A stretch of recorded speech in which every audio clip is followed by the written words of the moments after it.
Today we are learning the English idiom, bark up the wrong tree. It's an idiom that means to accuse, blame, or suspect the wrong person or to follow the wrong idea. Have you ever blamed someone only to realize that you were wrong? Sometimes we accuse the wrong person without knowing the full truth.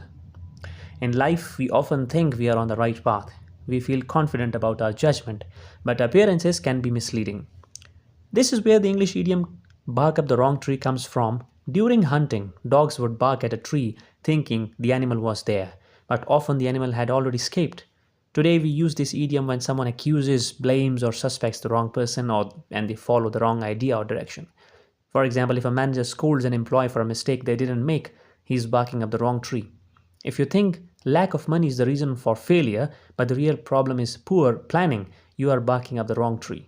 So next time before blaming someone or jumping to conclusions, pause and think, because blaming the wrong person means you might just be barking up the wrong tree. Thank you for watching.